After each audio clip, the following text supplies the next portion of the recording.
Hello tout le monde, j'espère que vous allez bien. Aujourd'hui on se retrouve pour un vlog, une semaine dans mon assiette et je vais manger que des cheat meals. Rassurez-vous, si vous avez l'habitude de me suivre, vous savez que je déteste le concept du cheat meal. En fait, l'idée de cette vidéo, c'est de faire des plats réconfortants du matin au soir. Et ça, du lundi au vendredi. En fait, je vais vous montrer que pour atteindre ces objectifs ou dans le cadre d'une alimentation équilibrée, ça signifie pas manger des haricots verts, du riz et de la dinde tous les jours, absolument pas. Tous les jours, à chaque repas, ça va être quelque chose de différent et à chaque fois, ça va être quelque chose de réconfortant.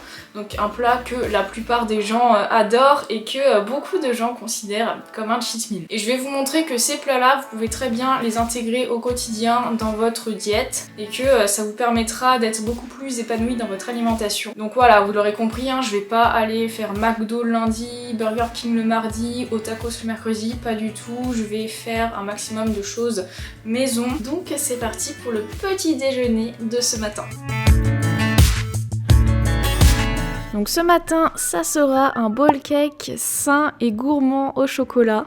Je commence par écraser une banane dans un bol. J'ajoute 3 cuillères à soupe de lait, peu importe qu'il soit végétal ou de vache.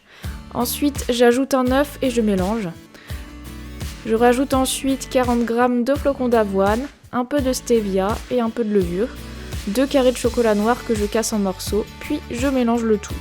Ensuite, je fais cuire 2 minutes 30 au micro-ondes, je démoule et le tour est joué. En topping, j'ajoute un peu de pâte à tartiner et de purée de noisettes et je peux vous dire que ce fut un régal.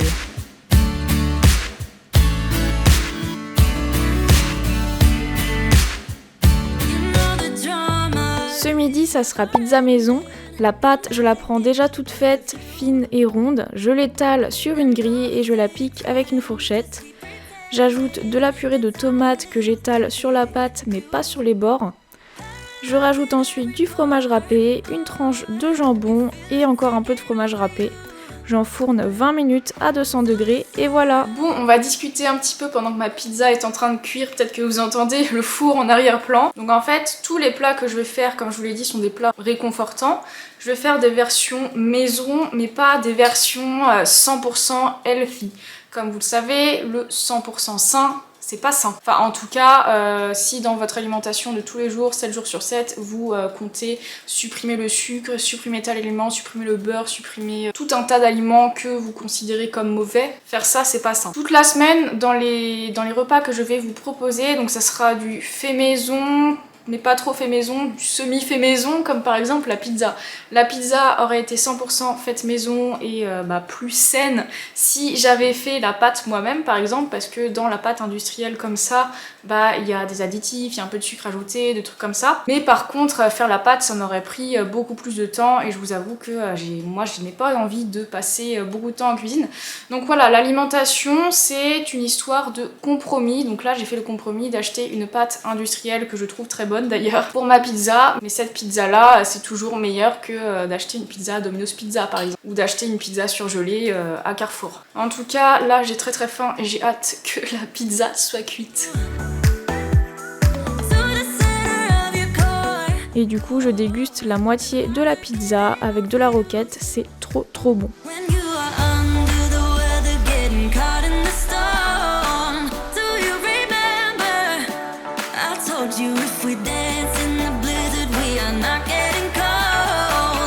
Bon, il est 16h16 très exactement et là j'ai un petit creux donc je vais manger un petit goûter. Et alors bon, ça c'est un truc que je mange jamais au goûter d'habitude, mais j'aime bien en acheter de temps en temps. C'est assez rare que j'en achète mais j'adore ça. Je vais me prendre un petit peu de popcorn salé. Alors pourquoi du popcorn? J'en ai acheté exprès parce que le popcorn c'est peu dense en calories, c'est-à-dire que vous pouvez en manger un gros volume pour pas beaucoup de calories. Alors après, c'est pas le snack le plus protéiné du monde, il n'y a pas beaucoup de protéines. C'est surtout des glucides, il y a pas mal de matières grasses aussi parce que dedans il y a de l'huile de tournesol. Voilà, il n'y a que 3 ingrédients, c'est maïs, 61%, huile de tournesol et sel. Il y a beaucoup de sel par contre, donc si vous faites attention à votre consommation de sel, c'est pas ouf. Le popcorn sucré en général va être un peu plus calorique parce que en plus des matières grasses ajoutées, il va y avoir du sucre ajouté. Et le sucre, contrairement au sel, ça contient des calories. Donc bref, c'est pour ça que les pop-corn, lorsqu'on a envie de se faire plaisir sans exploser son quota de calories, c'est pas mal. Donc là, je vais en servir un petit peu dans un bol et puis je vais continuer à travailler. Voilà. Ce soir, je vais faire un risotto aux champignons pour une personne. Je prépare un bouillon de bœuf, ensuite je fais chauffer une casserole à feu moyen dans laquelle je fais fondre une portion de beurre, je verse ma portion de riz dedans et je mélange bien. J'ajoute ensuite un peu de bouillon dans le riz, puis quand le riz a absorbé le bouillon, je recommence jusqu'à ce que le riz soit légèrement crémeux. En attendant, je prépare des champignons et une tranche de dinde que je fais cuire ensemble dans une poêle. Une fois que le riz est prêt, j'ajoute du parmesan en poudre, la dinde et les champignons, puis je mélange bien. Ensuite, je sers avec des copeaux de parmesan car je suis trop fan du parmesan. N'hésitez pas à adapter les portions selon vos besoins ou alors vous pouvez en préparer pour plusieurs jours.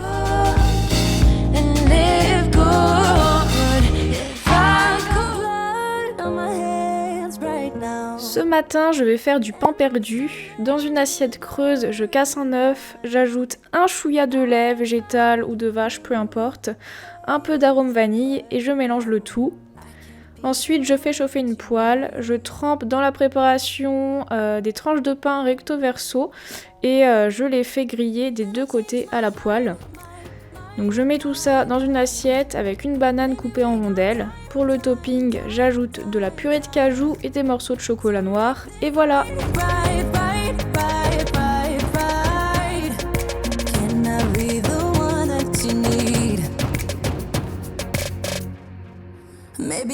Le midi, j'ai décidé de me faire des maquis maison. Je commence par rincer 100 g de riz rond.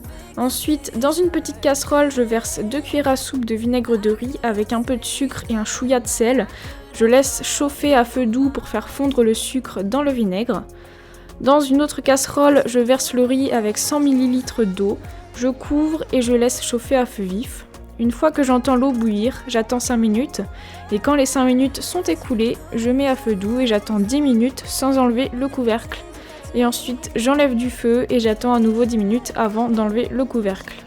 Quand c'est bon, je verse le riz dans un saladier, je mélange avec le vinaigre et je laisse bien refroidir. En attendant, je prépare les garnitures, à savoir des carottes, du concombre et du saumon. J'étale du riz sur une feuille de nori, j'ajoute la garniture, je forme un rouleau, ensuite je découpe et voilà, j'ai mes maquis.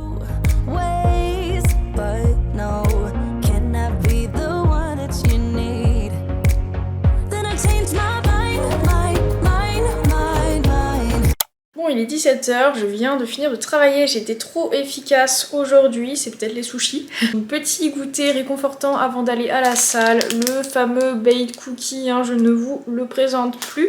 Et là, ce que j'ai fait cet après-midi, c'est que j'ai créé un groupe Facebook pour le programme Grow and Get Fit. Donc si vous avez le programme et que vous n'avez pas encore rejoint le groupe, checkez vos mails et si jamais vous n'avez pas reçu de mail ou que ça a fini dans vos spams, n'hésitez pas à m'envoyer un message privé sur Insta pour que je vous ajoute dans le groupe. Donc l'intérêt du groupe, ça va être surtout de se motiver ensemble, de s'envoyer de la motivation, également de partager des astuces, des recettes et aussi éventuellement poser des questions. Voilà, donc je suis trop contente et du coup je vais manger ceci. Regardez-moi ça, tout chocolat. Je vous conseille vraiment de prendre la saveur Double Chocolate, je crois que c'est ça, parce qu'il existe également en goût nature, je crois. Le goût nature est bon, mais celui-là, trop bon. Voilà, je me permets de pas cuisiner cet après-midi, histoire de gagner un peu de temps. Et aussi pour vous dire que si à un moment donné, vous n'avez pas le temps de cuisiner et que vous devez prendre un truc industriel, par exemple ça, c'est un cookie MyProtein, c'est protéiné, etc. Ça reste industriel. Mais voilà, on peut pas être parfait et puis on va pas se mentir, il y a des moments ça nous arrange quand même de manger un truc déjà fait. Certes, il faut pas faire ça pour tous ces repas. De temps en temps, ça dépanne et franchement c'est pas grave.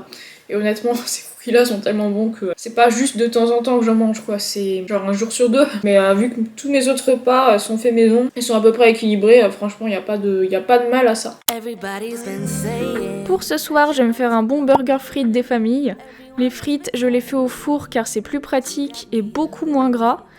Ensuite pour le burger, je fais griller mon bun 5 minutes au four avec les frites. J'ajoute un peu de sauce burger. Je fais cuire mon steak avec le cheddar directement dessus, des cornichons et c'est prêt.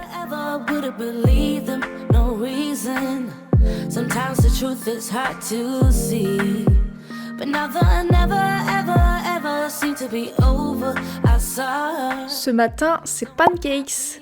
Je commence par faire fondre 25 g de beurre.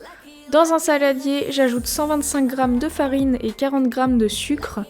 J'ajoute un œuf, un peu de lait, le beurre fondu. Je mélange et si besoin, je rajoute du lait. Pour terminer, je mets un demi-sachet de levure. Ensuite, je cuis mes pancakes à la poêle, mais aujourd'hui, malheureusement, je les fais trop cuire, mais bon, pas grave. Je tartine de la pâte à tartiner sur 3 petits pancakes. Pour le topping, je rajoute de la purée de noix de cajou et un carré de chocolat noir.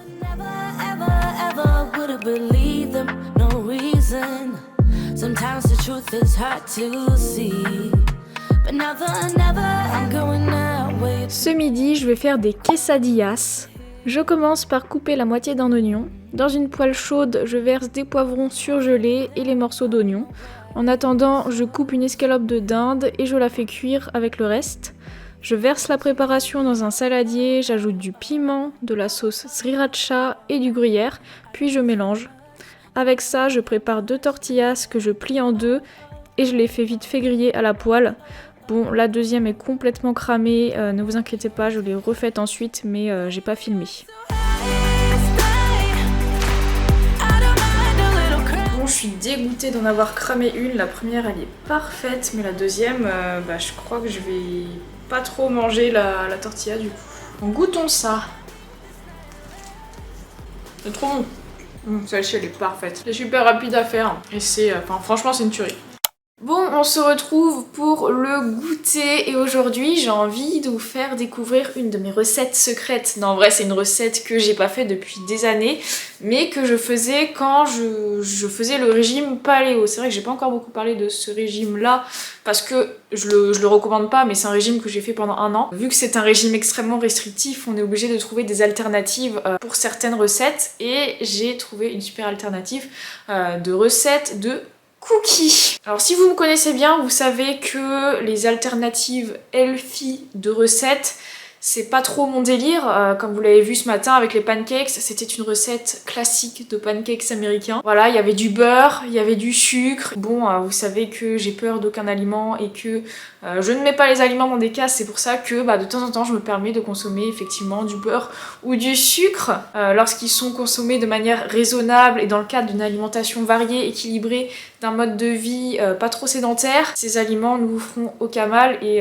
je pense qu'il faut arrêter de les diaboliser. Et c'est pour ça en fait que je n'aime pas les personnes qui tout le temps vous proposent des alternatives de recettes parce que je comprends pas pourquoi en fait, parce que souvent ces alternatives elles sont pas forcément moins caloriques, c'est juste que tu vas dire que l'huile de coco c'est meilleur pour la santé que le beurre, mais dire ça comme ça sans contexte, c'est complètement faux. Ça dépend vraiment du contexte. C'est ce genre de truc moi qui m'énerve un peu, disons chez les influenceurs et influenceuses fitness du moment. Mais aujourd'hui exceptionnellement, je vous propose une recette de cookies healthy.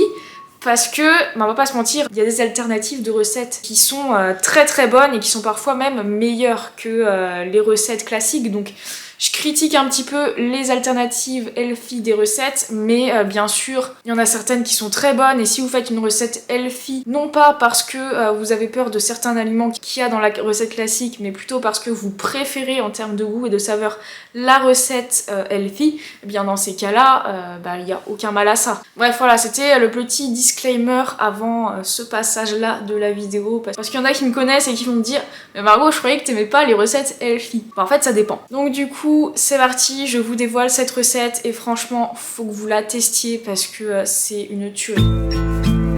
Donc je vais faire une seule portion de cookies, donc n'hésitez pas à multiplier les quantités si vous souhaitez en faire plus. Je commence par faire fondre au micro-ondes 15 g d'huile de coco. Dans un saladier, je verse 20 g de farine de coco, je rajoute l'huile fondue, 7 g de miel, un œuf et je mélange. Regardez-moi la pâte. Vous avez pas l'odeur, mais mon dieu, je me rappelle que j'adorais la manger crue, cette pâte. Ensuite, je casse 2 carrés de chocolat noir pour faire les pépites et je mélange à nouveau. Sur une plaque de cuisson, je forme 3 petits cookies et j'enfourne 12 minutes à 180 degrés.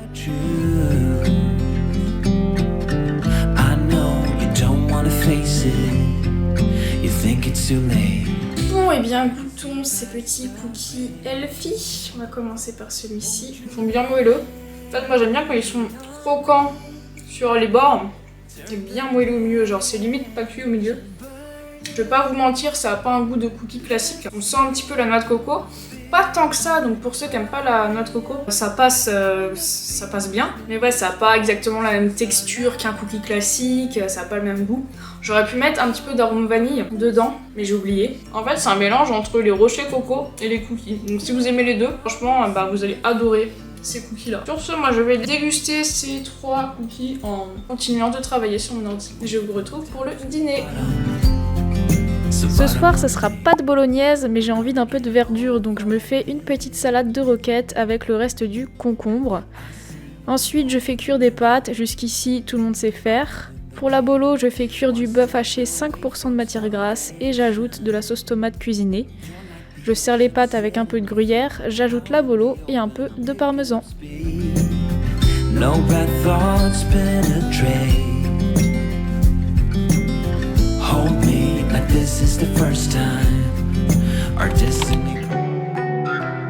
Ce matin, je vais me faire un smoothie bowl. Dans un mixeur, je mets un peu de fruits rouges surgelés et de mangue surgelée. J'ajoute une demi-banane, une cuillère à soupe de fromage blanc, une scoop de whey à la vanille, un peu d'eau et je mixe le tout. Pour le topping, j'ajoute l'autre moitié de la banane, un peu de muesli et de la purée de noix de cajou. There's a lot that we did wrong. Looking back on all of the shit we've done, I cannot believe that it's been so long. That we're in the eye of the need. Pour le déjeuner, je voulais faire des bagels, mais dans les 2 supermarchés près de chez moi, ils ne font pas de pain à bagel, donc je vais faire des wraps, tant pis. Je prends 2 tortillas sur lesquelles j'étale du fromage frais. J'ajoute de la roquette, de l'emmental râpé et un œuf dur par tortilla. C'est pas le repas réconfortant que j'avais prévu, mais bon, ça dépanne.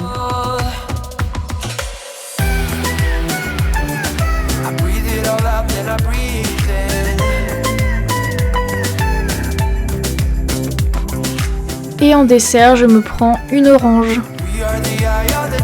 Je vous partage un petit extrait de ma séance force. Donc là, c'était ma dernière semaine de cycle de force. D'ailleurs, lundi, j'ai posté sur Instagram un post bilan ainsi qu'une explication du cycle de force, son utilité, etc. Si vous n'êtes pas abonné à mon compte Instagram, je vous invite à le faire. Je partage énormément de contenu informatif qui vous intéressera, j'en suis sûre. Il me restait des pancakes de la veille, donc en collation, je me suis pris les pancakes qui restaient avec de la pâte à tartiner, un peu de purée de noix de cajou et des petits raisins sans pépins, histoire d'avoir un peu de fruits. Ce soir, je vais me faire des nouilles sautées aux légumes, donc c'est un plat que vous avez sûrement dû voir plusieurs fois, mais que j'adore. Donc je fais cuire les nouilles, je décongèle une poêlée asiatique à la poêle, j'ajoute de l'huile de sésame et de la sauce soja. Ensuite j'ajoute les nouilles et je remue jusqu'à ce que les nouilles grillent un petit peu. Et ensuite je verse ça dans une assiette avec un œuf dur et quelques graines de sésame.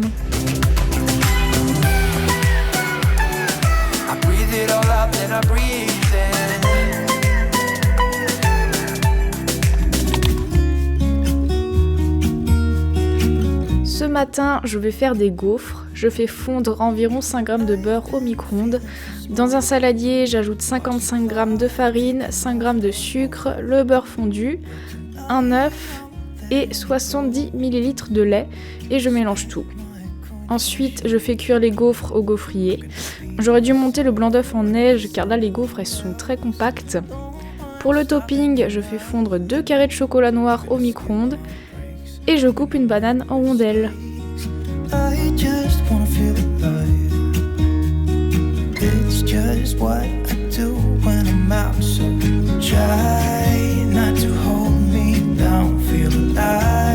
Ce midi, je vais vais me faire des petits sandwichs. Je passe 4 petites tranches de pain complet au grille-pain. Ensuite, je les tartine de fromage frais. J'ajoute de la mozzarella, une tranche de jambon, un œuf dur, quelques pousses d'épinards, et voilà, facile et rapide.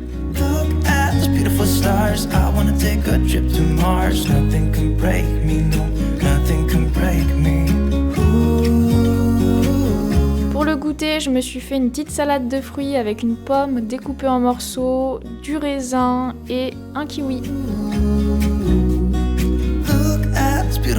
Et ce soir, pour pas gaspiller la bolognaise de la dernière fois, je me refais des pâtes, je fais chauffer la bolo qui reste et puis je me fais une belle assiette de pâtes bolognaise pour finir cette semaine en beauté.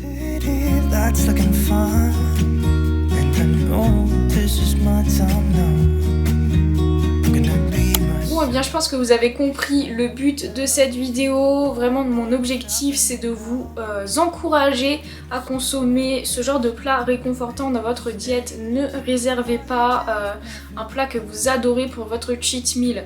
Par exemple, un burger frites que vous adorez manger au resto, vous pouvez très bien l'adapter chez vous, donc en faisant des frites au four comme je l'ai fait, parce que les frites au four, ça va être beaucoup moins gras et donc moins calorique que des frites que vous pouvez manger au resto qui sont faites à la friteuse. Et donc des frites comme ça sera très facile à intégrer dans votre diète. Pareil, un hamburger, c'est pas malsain. Choisissez bien votre pain.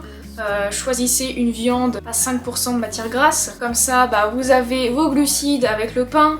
Vous avez vos protéines avec le steak, vous avez des matières grasses avec le fromage, vous avez un aliment plaisir avec la sauce burger, mais vous pouvez également la faire vous-même si jamais vous avez le temps et l'envie. Et libre à vous bien sûr de rajouter des légumes pour vraiment faire une assiette parfaitement équilibrée à côté. Autre exemple, les pâtes bolognaises. Les pâtes bolognaises, c'est pas forcément un cheat meal ou un truc qui va ruiner votre diète, pas du tout, ça peut être un plat totalement équilibré. Moi je vous ai proposé que des plats très simples et rapides à faire, bon sauf les sushis c'est un peu plus long, mais par exemple les pâtes bolo, vous pouvez très bien travailler un petit peu plus le plat, faire la bolo encore plus maison que moi je l'ai faite, parce que moi la sauce je l'achète déjà toute faite, mais vous pouvez très bien faire votre propre sauce tomate, rajouter des légumes dans la bolognaise comme des champignons, comme des oignons, des carottes, enfin tous les légumes que vous voulez, et finalement ça vous fait un plat totalement équilibré. Donc avec les légumes que vous aurez rajoutés dans votre sauce tomate, avec la viande hachée pour les protéines et les pâtes pour les glucides, et puis éventuellement le fromage pour les lipides. Voilà, faut surtout pas diaboliser ce genre de plat, n'attendez pas le week-end pour manger ça, vous pouvez tout à fait vous faire plaisir avec ça en semaine. Après voilà, comme je vous l'ai dit en début de vidéo, manger sainement c'est une question de compromis aussi. Je comprends qu'on n'a pas toujours le temps ou l'envie de passer beaucoup de temps en cuisine, comme c'est mon cas, donc c'est pour ça que pour les pâtes bolo je fais pas ma propre sauce tomate par exemple, et donc c'est intéressant effectivement de rajouter des légumes à côté de mon plat de pâtes bolo pour avoir ma portion de légumes.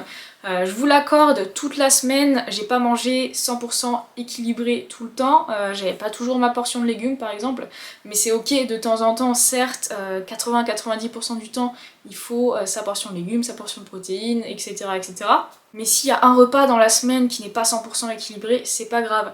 Et c'est vrai que, alors c'est très rare, mais de temps en temps je me prends des remarques dans les vidéos une journée dans mon assiette parce que oui tu manges pas assez équilibré, oui tu manges pas assez de légumes, ceci, cela. Alors c'est vrai, il y a des jours où je mange pas assez de légumes. Cette semaine, il y a des jours où clairement j'ai pas mangé assez de légumes. Après le but c'était pas de vous montrer une semaine 100% healthy, hein. C'était pas vraiment une semaine représentative de ma façon de manger, parce que là j'essayais de trouver des idées de recettes différentes à chaque fois. D'habitude je mange beaucoup de salades à base de riz, lentilles, tout ça, enfin des choses que vous avez l'habitude de voir dans mes autres vidéos une journée dans mon assiette. Donc c'était pas l'objectif de la vidéo de vous montrer que des repas 100% healthy, l'objectif c'était surtout de vous donner des idées de recettes de plats réconfortants. Et ensuite si vous voulez équilibrer un petit peu plus le repas, libre à vous de rajouter des légumes ou d'enlever un peu de matière grasse. Si par exemple moi je mets beaucoup de fromage dans mes plats parce que j'adore ça, vous si vous voulez faire un truc un peu plus léger, libre à vous de mettre moins de fromage par exemple. Voilà, libre à vous d'adapter les recettes à vos objectifs, à vos besoins. Et en tout cas j'espère que ça vous a donné envie de vous faire plaisir toute la semaine, et c'est ça le secret en fait pour atteindre ces objectifs. Si vous vous imposez une diète fade, juste de la dinde, des brocolis et du riz avec un filet d'huile d'olive, je suis désolée, moi je trouve ça moins fun que un plat de pâtes bolo ou que des quesadillas par exemple. Si vous mangez tout le temps un plat plutôt fade et qui n'est pas réconfortant pour vous, il y a des chances que vous n'atteignez pas vos objectifs pour la simple et bonne raison que ça va vous donner envie d'abandonner, que vous allez vous démotiver, que vous aurez envie de craquer, vous aurez envie de grignoter justement pour avoir le réconfort dont vous avez besoin avec la nourriture. Et donc quand c'est votre cas et que vous avez un objectif physique, il est très important d'avoir des plats réconfortants quasiment tous les jours dans votre diète. Et ces plats réconfortants, vous pouvez les adapter en version équilibrée, sans pour autant que ça soit 100% healthy, sans beurre, sans je sais pas quoi. Non, ça je vous l'ai dit, moi je ne diabolise pas les aliments comme le sucre ou le beurre. Lorsque c'est consommé de manière intelligente et adapté à vos portions, etc., il n'y a aucune raison de les diaboliser, ces aliments-là. Voilà. Bon, je pense que j'ai assez parlé pour cette fin de vidéo. N'hésitez pas à me dire en commentaire si vous avez aimé la vidéo, s'il y a des recettes que vous allez reproduire et quels sont également vos plats réconfortants que vous aimez bien vous faire de temps en temps. Comme ça, moi, ça me donne aussi des idées de recettes à tester pour moi. N'oubliez pas de laisser un like et de vous abonner à ma chaîne, ça me ferait trop plaisir. Et sur ce, je vous fais des gros bisous et on se retrouve très bientôt pour une prochaine vidéo.